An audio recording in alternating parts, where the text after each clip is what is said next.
Welcome to Green Tea with D-Man, Episode 1.4, Antonio Salazar, The Last Man Standing.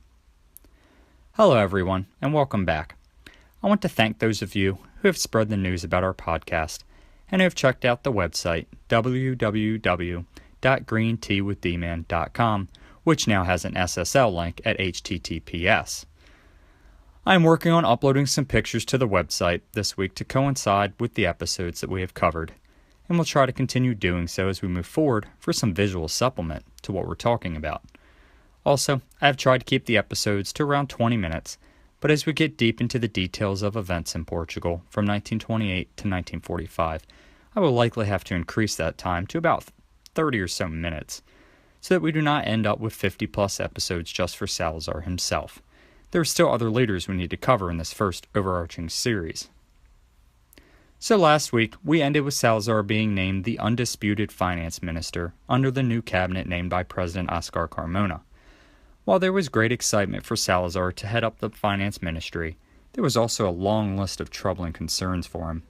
Here was an academic, a civilian minister, in a cabinet occupied by military officers. Over the last few years, Salazar had taken to the press over and over to berate the government's fiscal policies, and he had even called out the regime itself for being unable to stabilize the nation, as rebellions and counter-coups had continued to rock the country ever since the overthrow of the First Republic. In fact, as Salazar stepped back into the ruling cabinet, he did so under cavalry officer turned prime minister José Vicente Freitas. Freitas was an avowed Democrat, and like General Carmona, a leader among the strongest of the three factions running the government at this time, that is, the conservative Republicans. This faction intended to revise the 1911 Constitution, solidify the executive branch of the government, remake the political party system, and then return the country to a parliamentary republic. The second faction, and the one which Salazar most appropriately belonged to, was what fascist research professor Antonio Costa Pinto calls the authoritarian conservatives. This group wanted to build a single-party state to make sure that the chaos and clientelism of liberal democracy could not rear its ugly head again. They also sought to build a corporatist economic system where the different socio-economic classes worked together towards the common good, rather than against one another. And this group also sought a government run by competent technocrats such as Salazar. The last faction were the members of the Lusitanian Integralists, and who were most influenced by Action Française, Italian fascism, and to a lesser degree the Spanish Falangist movement and Nazism. This last faction would end up challenging the Estado Novo in the early 1930s. Salazar, always determined to tackle the most difficult problem first, would masterfully checkmate the conservative Republicans whilst convincing the power broker, President Carmona, that Salazar himself was indispensable to the regime and the nation. But first, our dear Antonio had some issues within his own ministry to deal with. Fortunately for Salazar, he knew the mess he was inheriting, and he knew what needed to be done. For him, there was no room for error. But from 1928 to 1932, Salazar made the right decisions and became an economic miracle worker, in addition to a skillful politician, and in the eyes of President Carmona, the only man for the job. Not just the job of finance minister, but as we're about to find out, the job of running the country. In April 1928, Salazar inherited a mess in the finance ministry, one with a culture of incompetence, corruption, and complete lack of discipline. As such, he made 4 demands to the military regime in order for him to stay on. He required that each government department live within the budget allotted to it by the Ministry of Finance, that all measures liable to affect the state's revenue or expenses first be discussed with the Ministry of Finance, that the finance minister have the power to veto any proposed increases in expenditure, and that the cooperation of all government departments be given to the Ministry of Finance for the purposes of reducing expenditure and collecting revenue. Once these were agreed to by the military regime, Salazar took to the press, oh, that old press, to let the nation and the military know that painful decisions had to be made. He put forth a roadmap, or if you're familiar with Elon Musk and Tesla, a master plan, with 4 major problems that Portugal needed to overcome, and these were sequential. First was the financial situation of the country. Secondly, the economy. Third, there was the problem of the social cohesion and development in the country. And lastly, and most difficult, was the political problem that continued to plague Portugal. But first up was the financial state. Not one to aim for mere token success, Salazar intended to go big, and his first priority was also the most challenging: balancing the Portuguese budget. Here in the United States, we should know how difficult it is for the government to pass a balanced budget. Heck, dating back 56 years to 1960, we have only passed a balanced budget 6 times. When Salazar stepped up to the plate in 1928, Portugal had managed 2 balanced budgets in the prior 90 years. As such, this was a Herculean task. Of course, not having to deal with political parties in a democratic system made Salazar's task a bit easier, but at the same time, taking a hatchet to the military's pet projects and cushy allowances put a bullseye on his back from officers in the government. On May 20th, 1928, Salazar brought together a council for budget reform with stakeholders from across the administration, and by July 31st, he unveiled his first budget. After cutting spending by 140,000 contos and increasing revenue by 200,000 contos, Portugal was looking at a surplus of 1,576 contos. There wasn't a single Portuguese unaffected by the combination of cuts and revenue increase. New taxes were levied, existing ones such as those on urban property were increased, while Salazar hammered the expenditures doled out to civil servants, army officers, and even old-age pensioners. Astoundingly, after a full fiscal year, the original estimated surplus of about 1,500 contos ballooned to savings of over 282,000 contos, equivalent to 2.6 million pounds sterling. Now, for all those numbers that I just stated, the exchange rate was about 9.2 contos per pound sterling. In his 1915 dissertation on gold, Antonio Salazar had argued that a balanced budget would help to provide faith in Portuguese credit, and this is exactly what he acted upon after passing the first budget, because just several months later, he dispatched longtime friend and confidant, Mario de Figueiredo, to London with 2 objectives. First, a public aim to bolster Salazar was to end the foreign debt Portugal owed Great Britain from World War I. This was successful. The second aim, however, was unsuccessful. In this, Salazar and Figueiredo sought for the British to provide a favorable loan to Portugal now that Salazar had demonstrated an iron will to efficiently direct the nation's purse strings. However, a single year of stability was not enough to convince the British bankers that a loan was worthy, without first having Portugal hold a national referendum. Always having a keen sense for the public's mood, Salazar refused. Failing to secure a favorable loan from the British would not derail Salazar's plans, it would only slow it down. He had long believed that improving economic conditions and faith in the nation's finances would convince Portuguese investors to plow their money into Portugal itself, rather than diverting such vast sums to Brazil and elsewhere in Europe. A large surplus and signs of real stability would help with domestic investment, as would foreign press praising the dear finance minister, such as the London-based The Times article in 1929 saying, "Salazar has so far achieved a good measure of success. He has been able to balance the budget, reorganize taxation, relieve the treasury situation, increase the gold reserve, peg the exchange, bring down the bank rate 1%, and tackle the problem of colonial finance, all within a year. All things considered, it may be said that the outlook for reconstruction in Portugal is brighter than it has been for many years." It is here that I must inject the revised story of Portugal's economic reforms so as to show a fair analysis. Most economic historians today point to reforms passed during the First Republic in 1923 as laying the groundwork for the success of which Salazar reaped in 1928 and 1929. What had plagued the nation was the continued corruption and factional struggle, and some claim that the military dictatorship had prevented those economic reforms in 1923 from fully taking effect. Nonetheless, it is difficult to dispute that Salazar managed to find the silver lining in 1928 and turn it into a gold mine, since he had put Portugal on a dedicated path of self-sufficiency. When the Great Depression hit in 1929 and eradicated remittances from Portuguese living abroad, especially from Brazil, as well as causing colonial goods to bottom out, Portugal managed to ride it out with surprising ease especially when compared to the other Western European nations that Portugal is so often measured against.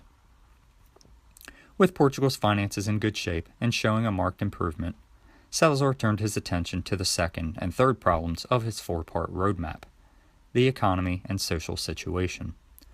By stabilizing the currency, balancing the budget, and persuading Portuguese investors to keep their capital within their own country, Salazar was building a strong financial mode for the country, but there was more to be done to set the economy on a path of development and growth, which would gradually lead to an increase in wealth distribution to all levels of society. This was done in a variety of ways, starting with increased production while setting up trade protectionism. To start, Salazar reformed and then expanded the Caixa Geral dos Depósitos agency. The translation is literally the General Deposit Box. This was originally a state institution which received obligatory payments to the state, but was transformed under Salazar into a type of national infrastructure agency. With the large surplus in the treasury, the Caixa Geral dos Depósitos was able to pour money into public works projects, ranging from new neighborhoods for workers, roads, schools, post offices, bridges, dams, and even ports.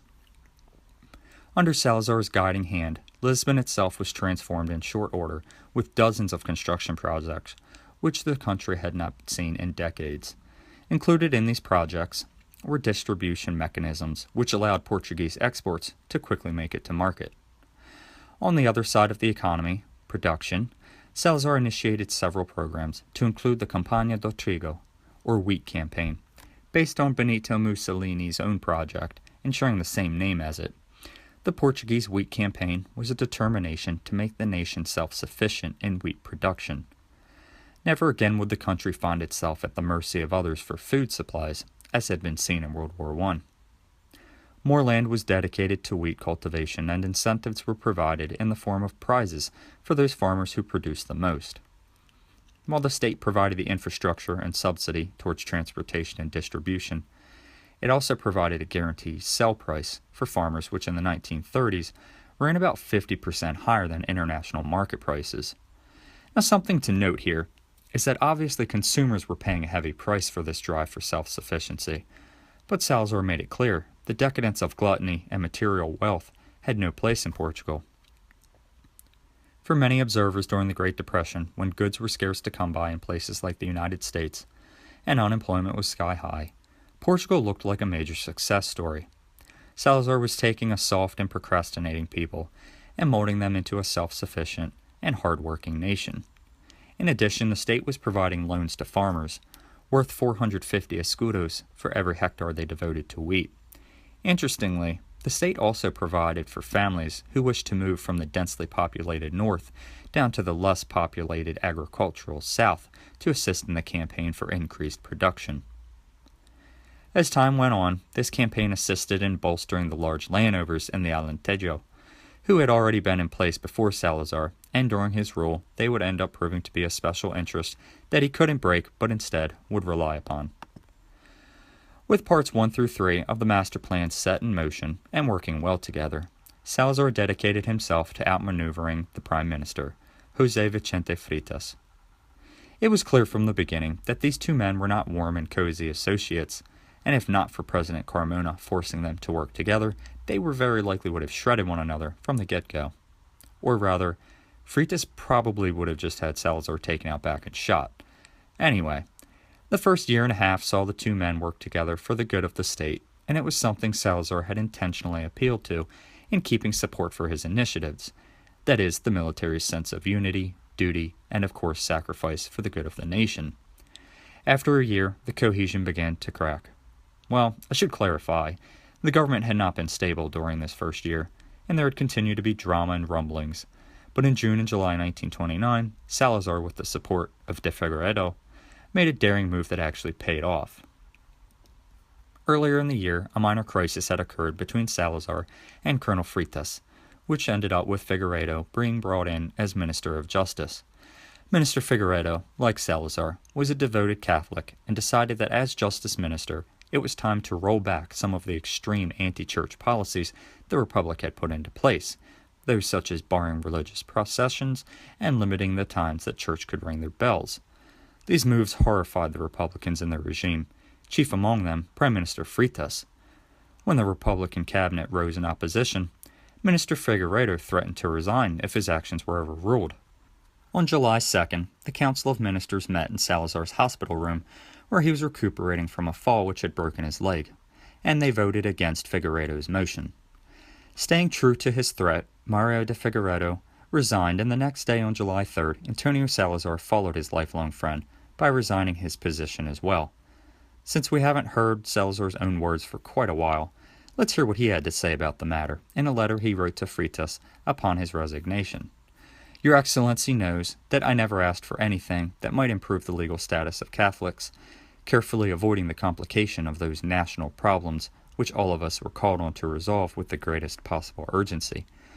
But it is also known, and Your Excellency never forgot, I must confess that for the government to adopt a measure which violated rights already conceded by the law or by former government to Catholics, or to the Church in Portugal, would be tantamount to reneging on a commitment made to me.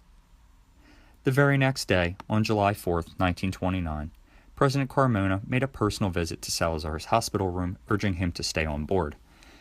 Upon learning of President Carmona's plea to Salazar, Prime Minister Freitas and the Republican-led government resigned en masse. Salazar had played his hand magnificently. The last man standing in the cabinet was himself. A new government would be formed, under another Republican, General Ivens Ferraz, but Salazar was the rock of the new government, with President Carmona's blessing. While Colonel Vicente Freitas would move on to the much public position of Mayor of Lisbon, the new Prime Minister Ivens Ferraz would quickly follow in his predecessor's footsteps as Salazar continued to expand his role under Carmona. With Freitas out of the way, Salazar moved forward, and on October 21, 1929, he gave a speech that was well out of the bounds for any normal finance minister. In it, he said, "In the face of the moral and material ruins accumulated by revolutionary individualism, of the tendencies of collective interest which those ruins provoked everywhere in the spirit of our time, and of the superior needs of the Portuguese patria, the constitutional reorganization of the state must be based on a solid, prudent, and conciliatory nationalism, which ensures the coexistence and regular activity of all natural, traditional, and progressive elements in society. Among them, we should specify the family, the moral and economic corporation, the parish, and the municipality. It seems to me that a Portuguese constitution must offer political guarantees to these primary factors, in order to allow them to influence directly or indirectly the formation of the supreme bodies of the state. Only then will the state be the juridical expression of the nation rooted in the reality of its collective life." Clearly Salazar was channeling much of Pope Leo XIII, Gustave Le Bon, and Charles Maurras in preparing for the eventual constitution 4 years later.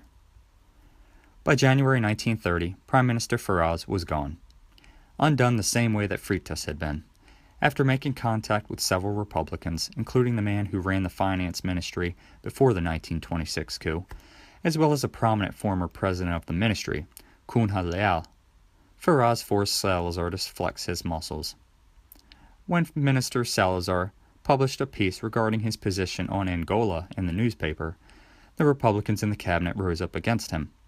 Once again, just as in 1929, Salazar resigned, and in came Carmona to settle the crisis. Angered by Carmona's move, Ferraz and the other officers resigned. This time, Carmona would choose a prime minister who was much closer to Salazar in terms of ideology, and on January 21, 1930, General Domingues de Oliveira was sworn in. This latest scenario riled Cunha Leal, and he began a months-long assault on Antonio Salazar for what he deemed was Salazar's ignorance towards colonial matters. This was a big issue for the Portuguese, as their colonial status was really all that they had left from the glory days of the 15th and 16th centuries. Cunha Leal was a member of Bank of Angola's board. He had been awarded the Military Order of Christ, which was one of Portugal's highest honors, and he had been a prime minister in 1921 to 1922. Thus, he had many high-ranking friends in the regime, as well as a ton of clout for his past accomplishments. Due to the combination of the Great Depression and Salazar's financial tightening, Angola's economy was in a meltdown, as it had long relied on Portuguese subsidies to keep the colony afloat. Since Salazar was determined to make the colony survive on its own rather than drain the nation's coffers, Cunha Leal felt that he had an easy target which to shoot at. The public assaults continued until it hit a fevered pitch in May 1930, when Cunha Leal published a pamphlet in which he called Salazar a willingly castrated monk. Obviously, this was a ridiculously personal statement to make, and as such, Salazar was able to persuade President Carmona to crack down on those opposing the regime, to include Cunha Leal, who went off to exile on the Azores Islands. With yet another win under his belt, including the addition of the colony's portfolio to his control, Salazar recognized that he was still in a position which was tentative. There were too many military officers out of their league trying to run a nation, and he was now firmly becoming a target for those officers harboring Republican feelings, as well as the rising tide of authoritarian and fascist sympathies. As such, he sought out civilians, mostly academics like himself, to begin filling positions within the current regime, as well as for the one he was planning on implementing once the time was right. Salazar continued to lay the groundwork for a change in government with a speech in May 1930, where he heaped praise on Portugal for the progress shown over the last 4 years, since the fall of the First Republic, and how there was much left to be done, but that this current system could not endure. During the summer of 1930, another major step was taken on Salazar's road to power. An advocate for a single-party state, Salazar helped unveil the new União Nacional, or National Union, political party, and gave the keynote speech. Clearly the government's chief ideologue was now Antonio Salazar. With this speech, he revealed the widening net of his political views and took aim at the liberalism which had been birthed in the Revolution of 1789. Chiefly he attacked individualism, parliamentarism, and socialism, and claimed the nations which had adopted such characteristics lacked state power and were at the mercy of competing factions. On the other side of the spectrum, Salazar claimed that violent nationalism and anti-individualism was the result of reactionary politics. To him, the solution was to allow all forces a place at the table, but to not let it impair the strength of the state, which was needed to guide the nation forward. He went on to say of Portugal herself, "There is peace, there is order. The spirit of a new life moves the country. There is trust, and there is credit. The administration has been forced to accept moral principles which complement, in its execution, the justice of the law. There is a plan for the life of the state, formulated while taking into account the collective interest, and all know that once established, the government's plans are actually carried out. The country, free from the atmosphere of partisan hatreds, is less divided, and although it did not choose its representatives, feels closer to those in power, feels that the government belongs more to it, trusts in its fairness, and in its actions." Salazar was advocating for a strong state with the granting of civil liberties, but only to the point where the common good was sought. In his view, the state should be so strong that it need not be violent. Of course, there would need to be a reconciliation of nation and state, and one of the ways to achieve this was by doing away with the ideological abstraction of the term citizen and replacement with concrete social entities such as the family, economic and moral corporations, and organic local power such as parish councils and municipalities.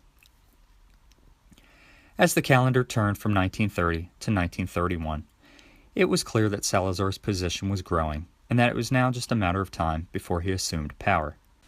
In addition to Salazar's popularity among both Portuguese and foreign press, Prime Minister Domingos Oliveira was proving to be a weak prime minister, unable to drive any type of agenda, and instead he was stuck in reactive mode.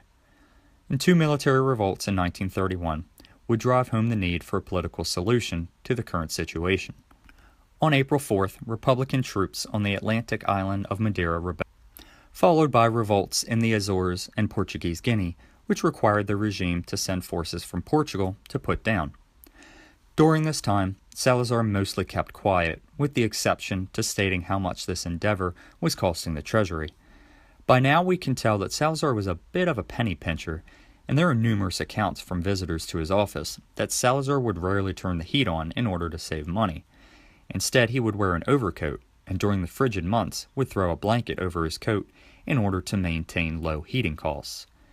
He complained that the military rebellions had cost the state enough money that, had it been redirected, could have supported the families of 25,000 rural laborers for an entire year. Eventually, the rebellions were put down, and the ensuing crackdown on opposition ended up strengthening Salazar, as the Portuguese press laid blame at the enemies of the dictatorship, those being Portuguese Republicans, Socialists, Libertarians, and Communists, along with Spanish elements and, of course, Russian Bolsheviks.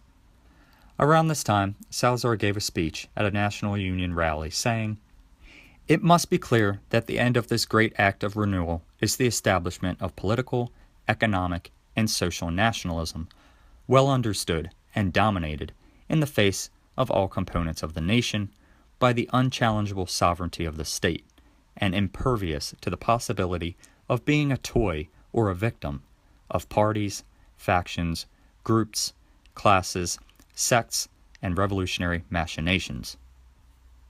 On June 24, 1932, Prime Minister Domingos Oliveira announced his resignation. Salazar and his supporters had managed to take over much of the government over the prior year, including stacking the National Political Council with Coimbra colleagues, and it was time for him to take the reins, as the conservative Republicans had been outmaneuvered, marginalized, and overall beaten down after their attempt at rebellion. The only two factions left were Salazar and his new state, and as we will soon discuss, the Italian fascism-inspired Relao Preto and his national syndicalist movement.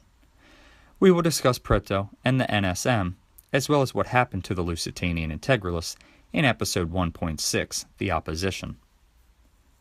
Meanwhile, on July 2nd, the old monarch and last king of Portugal, Manuel II, if anybody happens to remember him from the beginning, died in exile in Britain. With no heir, the monarchy was officially and unequivocally dead. The path was clear for Salazar.